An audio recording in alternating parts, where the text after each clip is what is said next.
이제 오늘 본문 말씀을 보면 느헤미야가 성벽 건축하는 그 일을 거의 마칠 때쯤 일어난 일을 기록하고 있습니다. 1절 말씀을 보면 산발락과 도비아와 아라비아 사람 게셈과 그 나머지 우리의 원수들이 내가 성벽을 건축하여 허물어진 틈을 남기지 아니하였다 함을 들었는데 그때는 내가 아직 성문에 문짝을 달지 못한 때였더라. 여기 보면 성벽을 건축하여 허물어진 틈을 남기지 아니하였다 하는 이 말은 외부로부터의 공격을 막기 위해서 성벽을 거의 다 지어졌다, 다 만들었다, 완성했다라는 그 의미입니다. 그런데 보면 아직 성문에 문짝을 달지 못한 때다. 우리가 성 전체를 이렇게 보면 성벽이 아주 튼튼하게 다 지어졌습니다. 그래서 이제 됐다, 여기까지 하면 괜찮다 라고 우리가 생각이 들지만은 제일 중요한 것은 성문이 아직 달려지지 않으면 완성이 되지 않은 겁니다. 완성, 이제 됐다 라고 이야기하는 것은 모든 것이 다 끝이 났을 때 됐다 라고 이야기하는 겁니다. 원래 고대 성벽을 공사할 때는 성벽을 다 만들고 난 다음에 마지막에 성문을 달았습니다. 그러면 이제 마지막 남은 일이 있다는 겁니다. 마지막 남은 일이 있다는 것은 아직 다 끝이 나지 않았다라는 겁니다.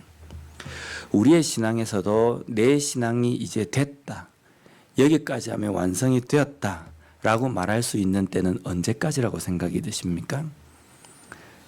우리의 죽을 때까지, 우리를 하나님께서 부르시는 그날까지 우리가 끊임없이 우리의 믿음, 우리의 신앙을 성벽에 비유한다고 한다면 계속적으로 완성을 해 나가야 되는 겁니다.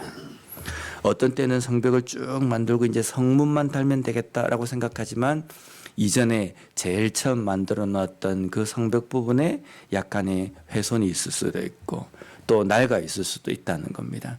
그럼 그게 또 보수하고 또 보수하고 이렇게 해서 계속적으로 이어나가야 하는 것이 우리의 영적인 회복, 신앙의 삶이라는 겁니다.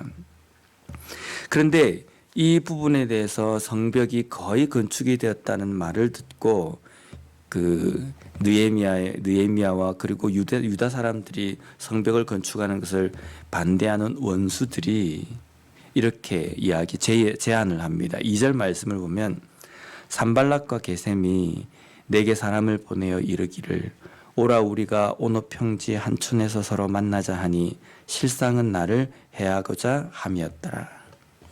처음에 성벽이 건축된다고 그럴 때 비웃음으로 맞기도 하고 때로는 위협하기도 했습니다. 그리고 그들을 죽이려고 공격을 하러 온다는 소문이 퍼지기도 하고. 근데 이번에는 그렇게 방해를 했음에도 불구하고 계속적으로 성벽이 계속적으로 건축이 되고 거의 완성이 되려고 할 때 이제 이들이 마지막으로 쓰는 방법이 뭐냐면 지도자인 느헤미야를 죽이려고 하는 계략을 세운 겁니다.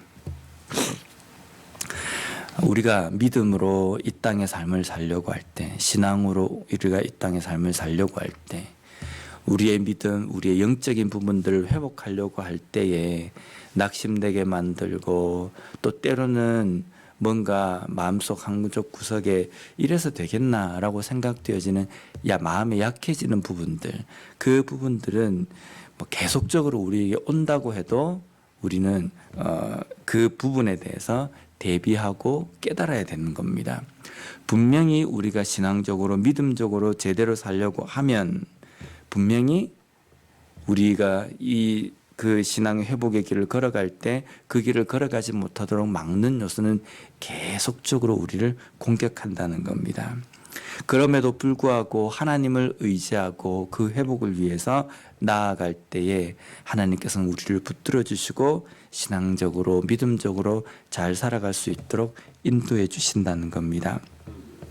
오늘 3절 말씀을 보면요, 내가 곧 그들에게 사자를 보내어 이르기를 내가 이제 큰 역사를 하니 내려가지 못하겠노라. 어찌하여 역사를 중지하게 하고 너희에게로 내려가겠느냐 하매. 여기 보면 지금 느헤미야가 있는 곳은 예루살렘이고 그리고 이들이 제안해서 오라고 한 곳은 오노 평지입니다. 여기 보면 예루살렘에서 오노 평지까지 가는 것을 내려가다라는 이 표현을 썼습니다. 이 내려가다라는 이 동사는 야라드라는 것인데 이 동사는 높은 곳에서 낮은 곳으로 내려가는 이것을 설명할 때도 사용되어지지만 신앙적으로 떨어지는 것 이것을 표현할 때도 이 단어를 사용합니다. 지금 느헤미야 이 오노 평지라는 것은 예루살렘에서 사마리아 이 중간에 있는 지점입니다. 근데 느헤미야는 예루살렘에서 그 오노 평지를 가는 것을 내려가다라는 표현을 쓰는 겁니다. 왜 이 표현을 쓰느냐면 지금 현재 예루살렘을 건축하는 이 일은 하나님께서 길을 열어주시고 하나님께서 명령하신 것입니다. 그래서 삶에서 아주 중요한 우선순위에 두는 일입니다.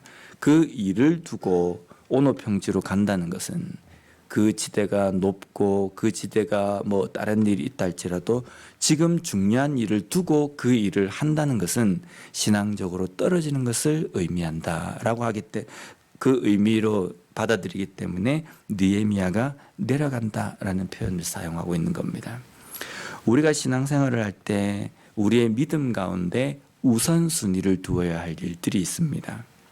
하나님 앞에 말씀과 기도로 또 하나님께서 명령하신 것들을 온전히 준행하며 거기에 집중하고 거기에 우선순위로 두고 살아가야 할 때 분명히 우리 눈에는 또 우리의 삶 주변에서는 그 길을 걸어가지 못하도록 우선순위를 뒤바꾸고 또 우리가 그 우선순위에 두어야 될 그 하나님의 일에 되어졌던 생각들을 다른 곳으로 집중하도록 만드는 요소들이 여러 가지가 있다는 겁니다.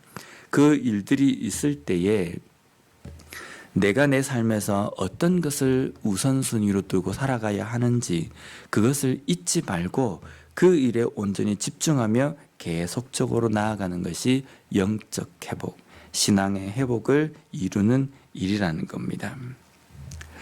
느헤미야가 이렇게 반응을 하자 계속적으로 이 원수들은 느헤미야에게 편지를 보냅니다. 여러 번 편지 보내고 5번째에는 그 종자의 손에 봉하지 않은 편지를 들려서 느헤미야에게 보냅니다. 그리고 그 내용에는 그 편지의 내용에는 뭐가 있냐면 느헤미야가 유다에서 예루살렘 성벽을 건축하는 이유는 거기에서 자기가 왕이 되려고 한다라는 내용이 그 편지에 쓰여져 있는 겁니다. 근데 그 편지를 쓰고 마지막에는 봉하지 않은 채로 보냈다라는 것은 당시 편지를 써서 누군가에게 들려서 배달을 시킬 때에는 그 쓴 사람이 그 편지를 하고 가죽 가방에다 넣고 거기에다 밀랍으로 인봉을 해서 다른 사람들이 보지 못하도록 만드는 겁니다. 근데 5번째는 이것을 봉하지 않았다는 것은요, 배달하는 사람이 가다가 들추어서 볼 수도 있고 배달하는 사람이 그것을 본다는 것은요, 그 내용을 읽어보면 어떤 내용입니까? 느헤미야가 유다의 왕이 되려고 한다. 바사 제국의 반기를 들었다라는 그 내용입니다. 그 내용을 편지를 전하는 사람이 읽고 다른 사람에게 옮기고 다른 사람에게 옮기면 그 사람이 또 옮기고 소문을 쫙 퍼뜨리려고 하는 그 의도에서 봉하지 않은 편지를 사람에게 들려서 느헤미야에게 배달을 시키는 겁니다. 회유하고 위협하고 협박을 해도 안 되니까 이제는 거짓 소문을 퍼뜨려서 느헤미야를 공경에 빠뜨리려고 한다는 겁니다. 우리가 이민사회에서 살아가다 보면 말이 참 많지 않습니까? 때로는 그 도는 소문, 말들이 근거가 없는 내용, 근거가 없는 이야기들도 있다는 겁니다. 그 일들이 있을 때마다 어떻게 이 사회에서는 사람들이 왜 이런 말을 옮기고 다닐까라는 생각이 듭니다. 근데 또 한편으로 바꾸어서 우리가 생각을 해보면, 뒤집어서 생각을 해보면요, 나는 혹시 그러한 상황 속에서 다른 사람들이 어떤 일이 있었다 하더라라는 그 말을 옮기고 있지는 않는가 우리가 분명히 돌아봐야 합니다. 근거 없는 이야기가 나에게 들려질 때도 있습니다. 그 이야기가 들려질 때에 그것을 듣고 그냥 확인되지 않은 일이기 때문에 다른 사람을 칭찬하는 일이 아니라고 한다면 한 귀로 듣고 그냥 한 귀로 흘려버려야 됩니다. 근데 다른 사람을 칭찬하지 않고 다른 사람을 깎아내리며 다른 사람을 어떻게 흠을 잡는 그런 이야기는 한 귀로 들으면 쇼킹합니다. 그래서 이야 어떻게 이런 일이 일어날 수 있을까? 그래서 옆에 사람에게 어떻게 합니까? 네만 알고 있어라. 내가 들었는데 이러면서 말을 옮긴다는 겁니다. 그러한 것들이 사람의 마음을 낙심케 만들고 당사자들의 마음에 상처를 입히고 시험에 들게 만든다는 겁니다. 우리 교회도 마찬가지지 않습니까? 그런 일이 없음에도 불구하고 주변에서는 거기에 대한 소문들을 내고 그러한 이야기를 하지 않습니까? 그래서 교회 부흥과 회복을 위해서 달려가려고 할 때 그런 소리를 들으면 낙심이 확 되는 겁니다. 때로는 상황들을 보면서 왜 이렇게 생각하는가라고 하면서 야 해도 안 되겠구나 라는 생각을 하게 만든다는 겁니다. 그러나 그런 가운데에서도 느헤미야는 흔들리지 않고 끝까지 하나님을 의지하면서 나아갑니다. 9절 말씀에 보면 이는 그들이 다 우리를 두렵게 하고자 하여 말하기를 그들의 손이 피곤하여 역사를 중지하고 이루지 못하리라 함이라. 이제 내 손을 힘있게 하옵소서 하였느라. 손이 피곤하게 만들어서 마음이 낙심되게 만들어서 더 이상 이 일을 거의 다 왔는데 성문만 달면 되는데 그 상황에서 나를 낙심케 만들어서 완성하지 못하도록 만드는 것, 그것이 사탄의 계략이라는 겁니다. 우리가 우리의 교회의 회복과 부흥을 위해서 나아갈 때 때로는 내 마음을 낙심케 만들고 우리의 마음을 흔들게 만드는 요소들도 있고 그런 이야기를 들을 때도 있고 또 그렇게 또 행동하는 것을 우리에게 직접적으로 보여줄 때도 있고 그럴 때마다 낙심하지 말고 끝까지 하나님 의지하고 나아갈 때에 하나님께서는 분명히 우리와 우리 가정과 교회 가운데 부흥과 회복을 허락해 주실 것입니다. 그것을 온전히 경험하는 이 하루의 삶, 우리의 삶이 되었으면 좋겠습니다. 기도하겠습니다.